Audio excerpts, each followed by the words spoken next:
everybody, so today I am going to make a Choc peanut butter bliss ball, so a protein ball. So this is a really good snack when you're trying to increase your protein and stay healthy. So they're sweet, they're tart, they're nutty, they're yum-ass. So I'll show you how to do it. So to start with, you need a blender for this. I've just made a batch of previous ones and the blender's already dirty, but it's a similar recipe, so I'm not going to worry about washing it in between because that's just more work, and who wants more work? So into the blender, we're going to put 2 cups of dates, and we're going to blend them until they're about 1/2 centimeter pieces. So it just takes a couple of minutes.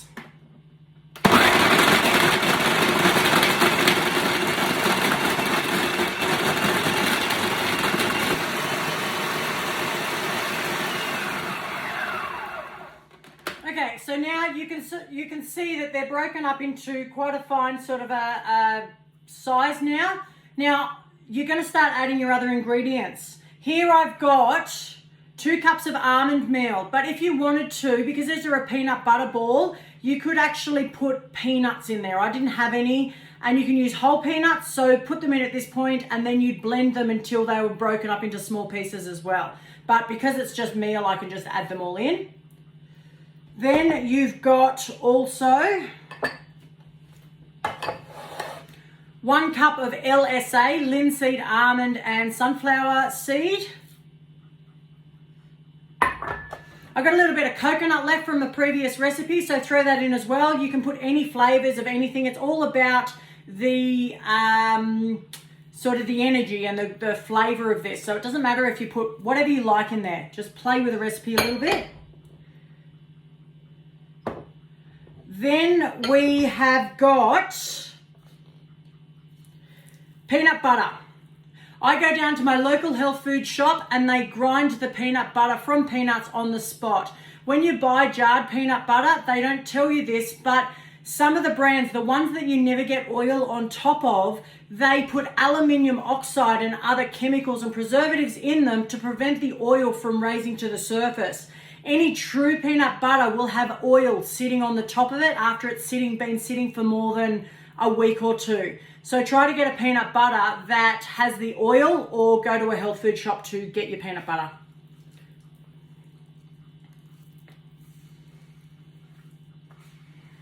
Also, when peanut butter sits for a period of time, the oil comes to the top and the peanuts get thicker. So you can sort of see here, I'll show you here, this peanut butter's been sitting in the cupboard for about a month and it's quite hard. Whereas this peanut butter I've just opened and it's only a couple of days old, and see how it's really, really soft still. So that's the difference between what happens with real peanut butter when it sits in the cupboard. It's not off, it's perfectly fine. It's just because the oils have come to the top and the peanut butter's settled.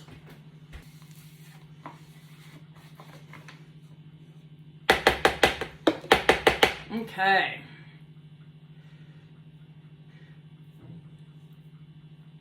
Sorry, I have my sink behind me, so that's why I keep on running away. So at this point, I'm going to put the lid on. Oh, sorry, forgot the salt again. I'm good at that. 1/2 teaspoon of salt, because we all need salt. Now, I suggest you use Celtic sea salt because it has 82 natural minerals in it and they haven't bleached the goodness out of it. So it's the salt we need. Right, lid back on and blend away.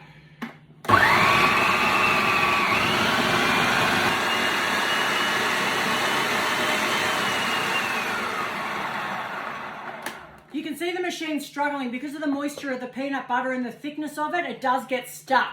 So what you need to do occasionally is stir it to get everything moving again.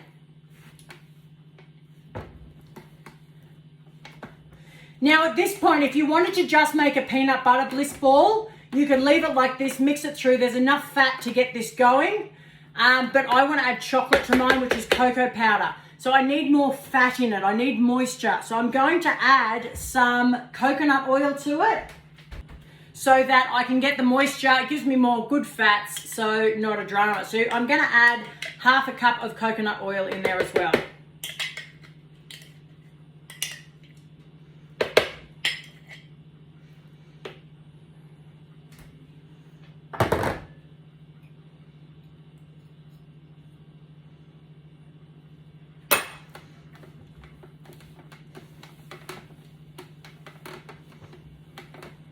Now this is a massive batch. It will last for about a month once you make them up, so you can make a big batch because they're quite time consuming to roll them, or to put them in a tray. But if you wanted to, just halve the recipe or even quarter the recipe. It's up to you on the size that you do.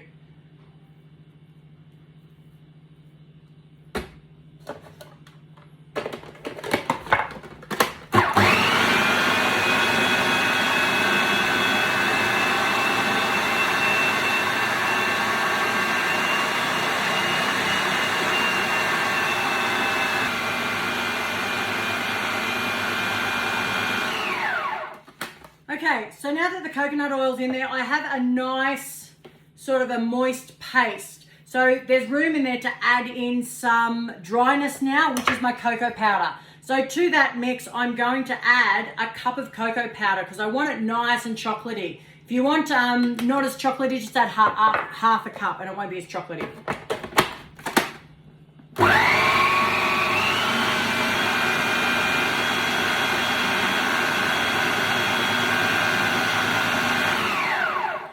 Ingredient, I have some cocoa nibs here. They're a pure part of the cocoa plant and they're sort of got a real nice tartness, a chocolate tartness to them. And they'll just add that finishing crunch because they're really crunchy and they'll add a nice finishing touch. If you want to be really decadent at this point, add in some choc chips or something similar so you actually get some real chocolate in there. It just depends on what you want to do. As far as flavor goes, be creative. You could put some craisins, so dried raisins in there, dried blueberries, sultanas, whatever you wish to put in at this point as an extra sort of sweetness or flavor, go right ahead because this is the point you'd add it in. Don't want to blend this too much, it's more about mixing it in because I still want the cocoa nibs to be whole.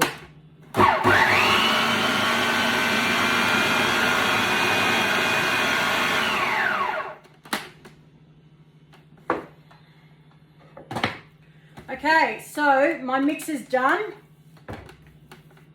You might have to do a little bit of mixing by hand if it just hasn't mixed through enough, but that's fine. You'll see that holds itself together. It's a nice moist mix. I'll just try it, make sure it tastes okay. Yum.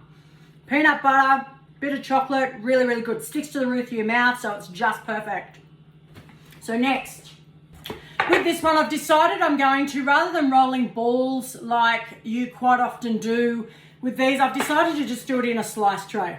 So much easier, quicker, and so it depends on time and how you actually want to do it. Either way works. So what I'm going to do, a little secret, is if you actually put a little bit of water in the tray before you put your baking paper in, it sticks and it doesn't move on you.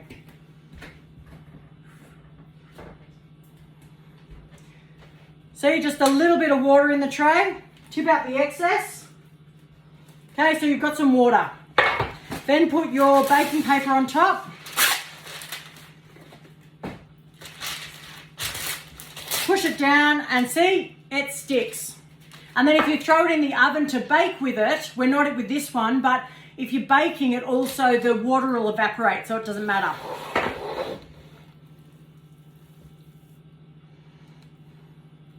Everything about this is messy.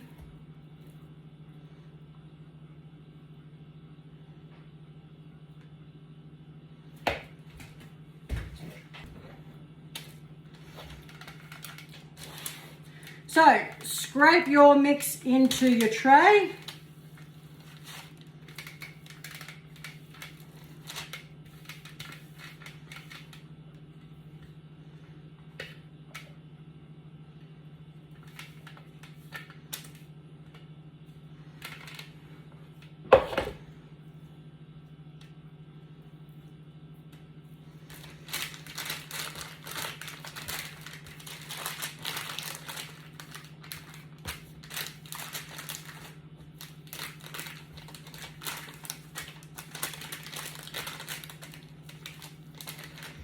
Little secret for you, 2 things.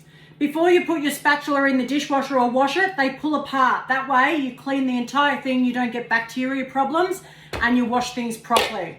Secondly, if you wet your hands, it doesn't stick to your hands and then you can actually use your hands to push it down. It's a very simple method.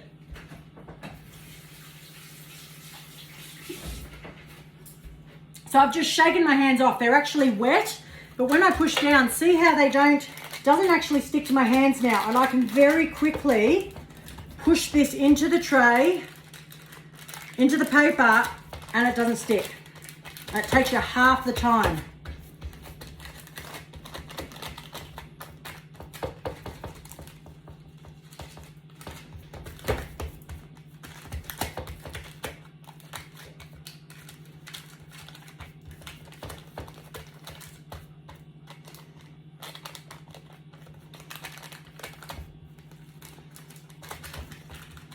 See, beautiful, quick and easy.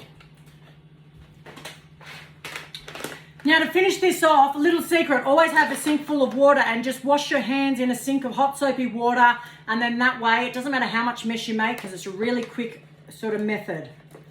Finishing this off on this, this slice, because I'm doing it as a slice. Here are your cocoa nibs. So I'm just going to sprinkle some of those on top just to give it that nice finish and a nice crunch.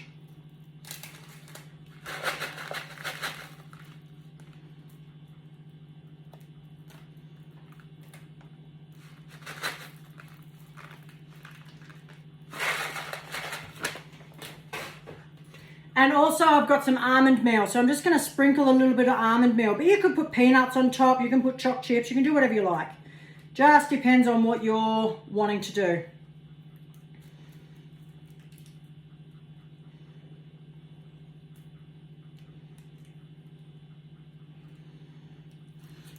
I'm just going to push the cocoa nib, so whatever you put on top, just push it into the soft mix so it stays. So when it sets, it doesn't all fall off when you pick it up to eat it, and you lose the good bits. And there we go. I'm going to stick that in the fridge for about 2 hours to set, and then I will show you the rest of it. Okay, so the peanut slice has been in the fridge for the last couple of hours, and it's now ready to cut. So get a nice big breadboard, and because there's paper in there, it just slides straight out of the tray. You've got to make sure that the slice is firm enough to do that, otherwise it'll snap in the middle, and also you won't get a nice clean cut. So now pull your paper back.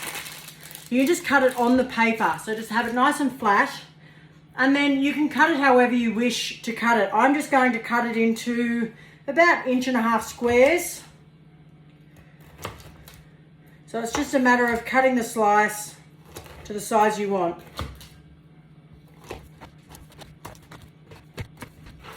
So cut it all the way across one way, and then turn your board around and cut it the other way.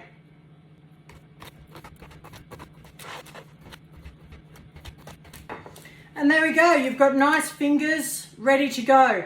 I'm just going to store them into an airtight glass container with a lid. They'll last on the shelf in the cupboard for about a month or so. They'll be fine, provided it's not too hot in the kitchen. So provided you've got a nice cool kitchen, you're right to go. Enjoy. I know I will.